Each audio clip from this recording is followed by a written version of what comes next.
Good morning मेरे प्यारे बच्चों। जैसा कि आप जानते हैं कि फिजिक्स का सैम्पल पेपर रिलीज हो गया है और हम उसी सैम्पल पेपर जो रिलीज हुआ है उसी का सॉल्यूशन हम आपको देने जा रहे हैं। और ये टर्म 2 का रिलेटेड है बेटा, क्लास 12 टर्म 2 से रिलेटेड फिजिक्स का सॉल्यूशन है। चलिए, हमारे पास जैसा कि हमने फर्स्ट लेक्चर के अंदर आप लोगों के साथ डिस्कस कर लिया था कि बेटा सैम्पल पेपर के हिसाब से किस तरह से क्वेश्चन पूछे जाएंगे। सेक्शन ए के अंदर 2 मार्क्स के क्वेश्चन पूछे जाएंगे, 3 क्वेश्चन होंगे 2 मार्क्स के। तो सबसे पहले सेक्शन ए का फर्स्ट क्वेश्चन समझते हैं। ये टोटल क्वेश्चन का वेटेज है 2 मार्क्स का। क्वेश्चन कहता है in a pure semiconductor crystal of silicon if antimony is added. बेटा एंटीमनी को हम लिखते हैं एस बी से, और ये किस तरह की इम्प्योरिटी होती है? पेंटावेलेंट इम्प्योरिटी होती है। Antimony is a pentavalent impurity. ठीक, क्लियर। अब जब पेंटावेलेंट इम्प्योरिटी को ऐड करते हैं तो बेटा एन टाइप सेमीकंडक्टर मिलता है। तो हम लिख सकते हैं आगे कि n type extrinsic semiconductor is obtained. ये हमको मिलेगा बेटा। ठीक है, तो पहला पार्ट जो है वो 1 मार्क्स का है, तो ए पार्ट जो हो गया वो 1 मार्क्स का हो गया और उसका सॉल्यूशन ये हो गया। ठीक है, अब देखिए एक ही क्वेश्चन के अंदर 2 पार्ट हैं, तो what type of semiconductor is obtained, ये 1 मार्क्स का हो गया। Draw the energy band diagram for this extrinsic semiconductor. यानी कि अब हमको इसका एनर्जी बैंड फॉर्मेशन करना है। और जैसा कि आप जानते हैं कि एनर्जी बैंड की कंडीशन कुछ इस प्रकार से होगी। ये हमारे पास ऊपर हो जाएगा कंडक्शन बैंड और ये हमारे पास नीचे हो जाएगा वैलेंस बैंड। वैलेंस बैंड और कंडक्शन बैंड के बीच के गैप को हम कहते हैं फॉरबिडन एनर्जी गैप। तो ये कहलाता है FEG, यानी कि फॉरबिडन एनर्जी गैप। इसको हम कंडक्शन बैंड कह सकते हैं। यहाँ पे हम लिख देंगे CB यानी कि कंडक्शन बैंड, VB यानी कि वैलेंस बैंड। ठीक, और एन टाइप सेमीकंडक्टर में आपको पता है कि एक डोनर एनर्जी लेवल का फॉर्मेशन होता है। ये डोनर एनर्जी लेवल हो गया जो कि कंडक्शन बैंड के करीब होता है। हम ये लिख देंगे डोनर एनर्जी लेवल। और डोनर एनर्जी लेवल का कंडक्शन बैंड से जो हमारे पास बैंड गैप होगा 0.01 इलेक्ट्रॉन वोल्ट होगा, ये हम लिख देंगे। ठीक, इस तरह से करके हम यहाँ पे बना सकते हैं। यहाँ पे तो चाहे तो आप क्रॉस कर दीजिए इलेक्ट्रॉन के इंडिकेशन से, और जब इलेक्ट्रॉन चले गए तो यहाँ से होल का फॉर्मेशन हो गया वैलेंस बैंड में।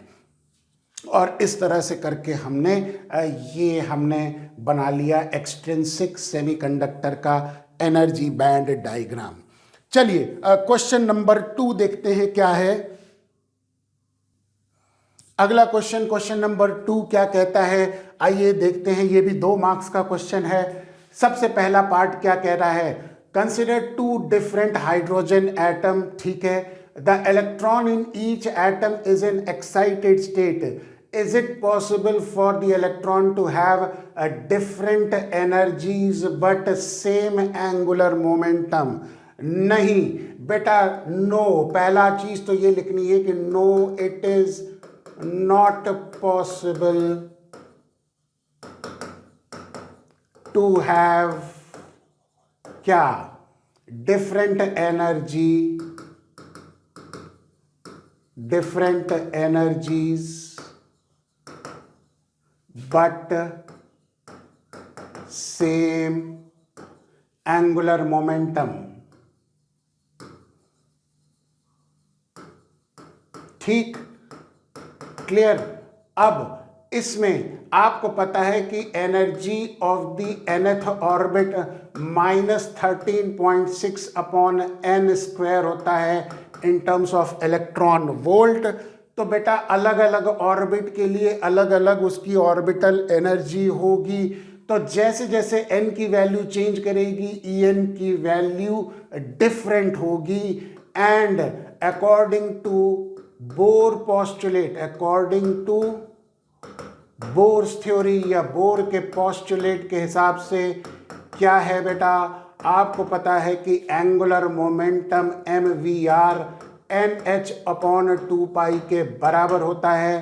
तो n की अलग अलग वैल्यू के लिए एनर्जी अलग अलग होगी, और जैसे ही n अलग हो गया आप देख सकते हैं कि एंगुलर मोमेंटम भी क्या हो जाएगा, अलग हो जाएगा।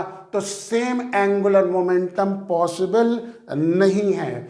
अब आप देखिए, ये जो आपने नो लिखा है इस पे आपको आधा मार्क्स मिलेगा, ये जो फॉर्मूला लिखा है इस पे आपको आधा मार्क्स मिलेगा, और ये फॉर्मूला लिख के जब आप एक्सप्लेन करेंगे स्टेटमेंट को इस पे आपको 1 मार्क्स मिलेगा।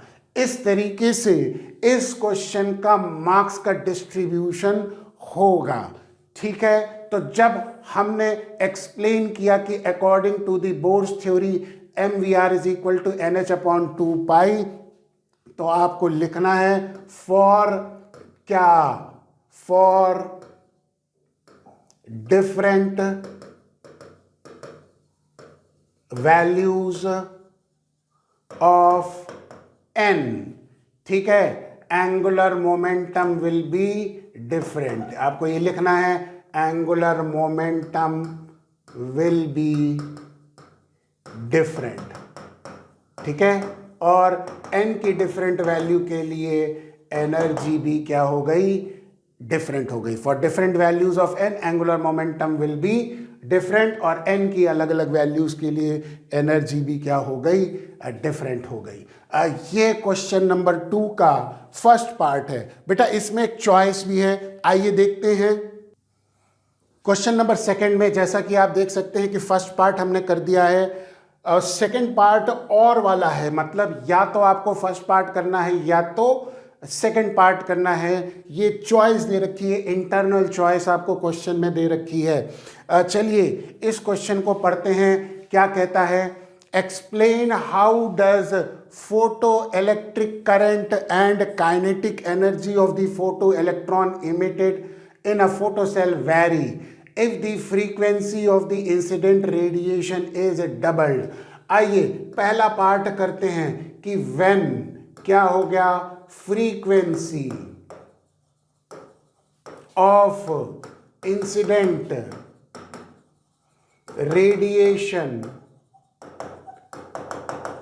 is doubled। बेटा जब उसको डबल किया गया then क्या होता है, एनर्जी ऑफ फोटॉन, जो फोटॉन इमिट हो रहे हैं उनकी एनर्जी क्या करेगी, इंक्रीज करेगी। तो बेटा हमने ग्रीन कलर से अप एरो कर दिया, मतलब इंक्रीज करेगी, ठीक है ना। आपको लिखना है वैसे तो इंक्रीज लिख भी दे देते। देन एनर्जी ऑफ फोटॉन क्या करेगी, इंक्रीज करेगी। And since intensity is constant, क्या है constant, intensity of radiation is constant कह रहा है। क्यों, क्योंकि कह रहा है ना बाय कीपिंग द इंटेंसिटी, ये देखिए सेम है, कह रहा है question by keeping the intensity same, ठीक। तो अगर इंटेंसिटी सेम है and since intensity of radiation is constant, hence current does not change, current की वैल्यू चेंज नहीं करेगी क्योंकि intensity of the radiation constant है। फ्रीक्वेंसी बढ़ाने से फोटॉन की एनर्जी बढ़ेगी लेकिन उससे प्लेट करंट इंक्रीज नहीं करेगा। तो अगर आप ग्राफ बनाते हैं, क्योंकि इसमें ग्राफ भी बनाना है, तो हम ग्राफ अगर हम बनाते हैं तो एक एक्सिस पे हम फ्रीक्वेंसी ले लेंगे, इधर की तरफ न्यू ले लिया और इधर की तरफ आई यानी कि करंट ले लिया, है ना। तो इसको हम कह देंगे करंट और इसको हम फ्रीक्वेंसी कह देंगे, फ्रीक्वेंसी ऑफ द फोटोन कह देंगे। तो बेटा ये ग्राफ जो हमारे पास आना चाहिए वो एक straight line parallel to frequency axis होनी चाहिए, है ना, क्योंकि करंट की वैल्यू कांस्टेंट है। तो जैसे जैसे फ्रीक्वेंसी को हम बढ़ाएंगे करंट की वैल्यू सेम रहेगी। तो पहला पार्ट में आधा मार्क्स तो आपको इस स्टेटमेंट का मिलेगा, ये हम यहाँ पे लिख दे रहे हैं कि इसका आधा मार्क्स तो यहाँ पे आपको मिलेगा और आधा मार्क्स आपको इस ग्राफ का मिलेगा। ठीक है, तो दोनों अगर आप स्टेटमेंट और ग्राफ बनाएंगे तो आपको 1 मार्क्स मिलेगा। फर्स्ट पार्ट का है ये। अब ऐसे ही सेकंड पार्ट करेंगे, kinetic energy of the photo electrons emitted in the cell. तो हम यहाँ पे अगले चार्ट पे चलेंगे और सेकंड पार्ट करेंगे बेटा इस क्वेश्चन का। सेकंड पार्ट तो हम कह सकते हैं कि सिंस, इसको हम लोगों ने ग्रीन कलर से लिखा था, येलो कलर से लिखा था, कोई बात नहीं, येलो से ही लिख देते हैं, आंसर को सारा येलो से लिखेंगे। तो since kinetic energy of electron becomes कितना, मोर देन डबल्ड। बेटा अगर फ्रीक्वेंसी को डबल करते हैं तो इलेक्ट्रॉन की kinetic energy more than double होगी, क्योंकि वर्क फंक्शन कांस्टेंट है। ठीक है, तो since kinetic energy of electron becomes more than doubled if frequency of radiation is doubled. इसमें पीछे कह रहा है कि रेडिएशन की फ्रीक्वेंसी को डबल किया गया है, तो काइनेटिक एनर्जी बिकम्स, यहाँ पे देखिए ना, फ्रीक्वेंसी को डबल किया गया है। Kinetic energy of the electron if the frequency of the incident radiation, if the frequency of radiation is become doubled. तो बेटा अगर फ्रीक्वेंसी को डबल किया गया है तो kinetic energy more than doubled होगी। ठीक है, बिकॉज क्या होगा, वर्क फंक्शन इज कांस्टेंट, है ना बेटा। तो फोटॉन की energy work function plus kinetic energy maximum of electron होती है। तो अगर फोटॉन की एनर्जी या फ्रीक्वेंसी को हम डबल करेंगे तो work function H new not constant हो गया, तो kinetic energy more than doubled होगी।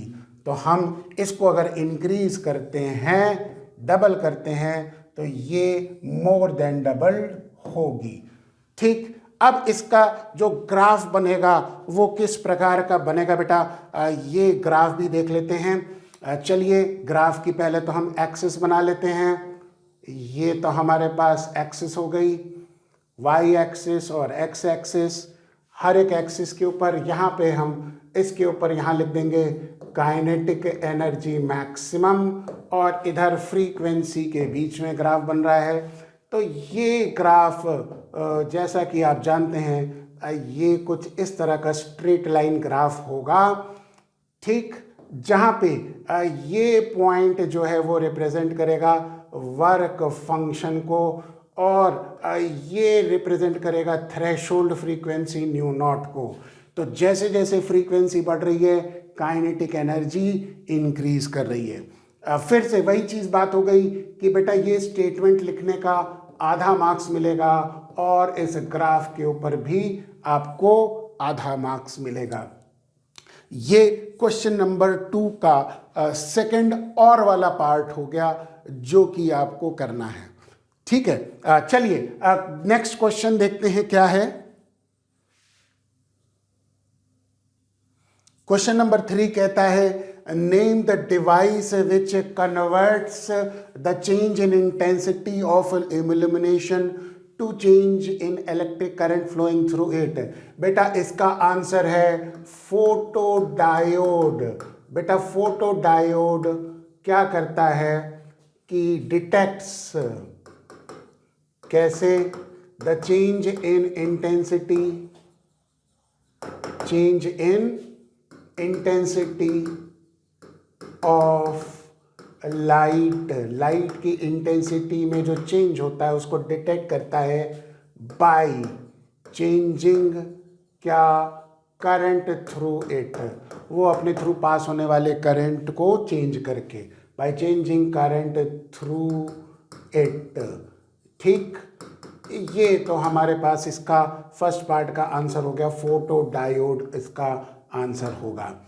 अब आगे क्या कहता है, plot IV characteristic of this device for different intensity. तो बेटा एक ग्राफ प्लॉट करना है, और ग्राफ प्लॉट करेंगे हम Y एक्सिस पहले बना लेंगे, फिर ऐसे ही हम X एक्सिस बना लेंगे, है ना, और इधर की तरफ V यानी कि वोल्टेज रखेंगे, इधर की तरफ हम करंट रखेंगे। इसको हम थोड़ा सा चेंज कर दें कलर,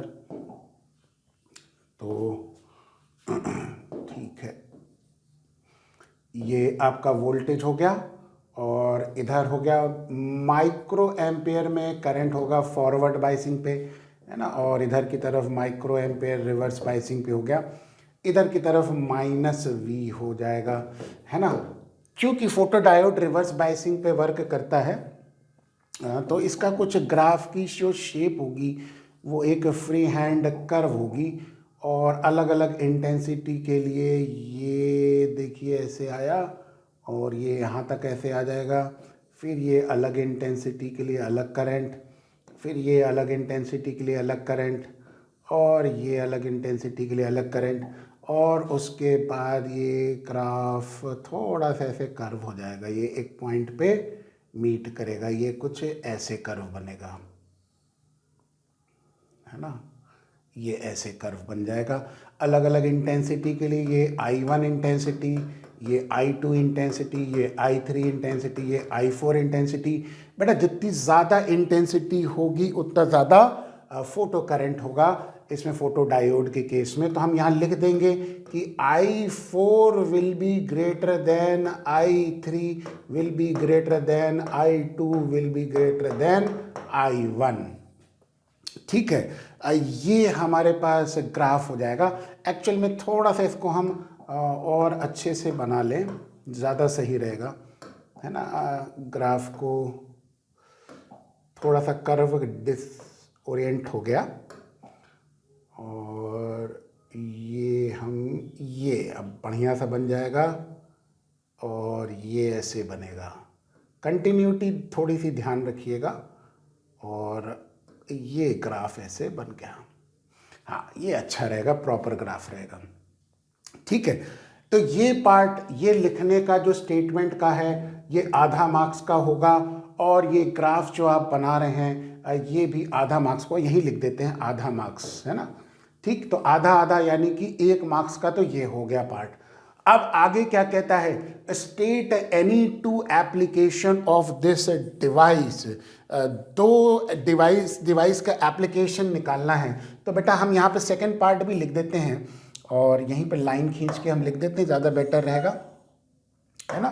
तो यहाँ पे सेकंड पार्ट लिख देंगे, two application of this device.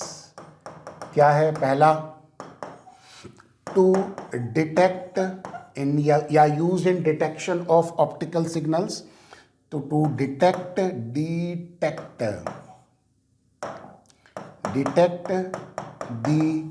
Optical signals, जो भी ऑप्टिकल सिग्नल्स हैं उनको डिटेक्ट कर सकता है, उनकी इंटेंसिटी वेरिएशन को डिटेक्ट कर सकता है। और दूसरा, ऑप्टिकल सिग्नल्स को डीमॉड्यूलेट कर सकता है। तो हम यहाँ पे लिख सकते हैं टू डीमॉड्यूलेट क्या, दी ऑप्टिकल सिग्नल्स। तो ऑप्टिकल सिग्नल्स को डीमॉड्यूलेशन करने के लिए भी काम में आता है। ठीक है, तो 1 मार्क्स का ये आपका एप्लीकेशन वाला पार्ट हो जाएगा। State any 2 application for this device, तो आपको कोई 2 एप्लीकेशन लिखने हैं तो 2 एप्लीकेशन आप लिख दीजिए, 1 मार्क्स का ये पार्ट हो गया। तो इस तरह से आप देख सकते हैं कि सेक्शन ए का जो हमने किया है वो सारे क्वेश्चन कर लिए हैं। सेक्शन ए से रिलेटेड क्वेश्चन नंबर 1, 2 एंड 3। तो क्वेश्चन नंबर 1 हमारे पास सेक्शन ए का 2 मार्क्स का, ऐसे ही क्वेश्चन नंबर 2 सेक्शन ए का 2 मार्क्स का, और 2 में और करके इंटरनल चॉइस दे रखी है, या तो वो वाला पार्ट करना या ये वाला पार्ट करना है। और ऐसे ही क्वेश्चन नंबर 3 हमारे पास आ गया है।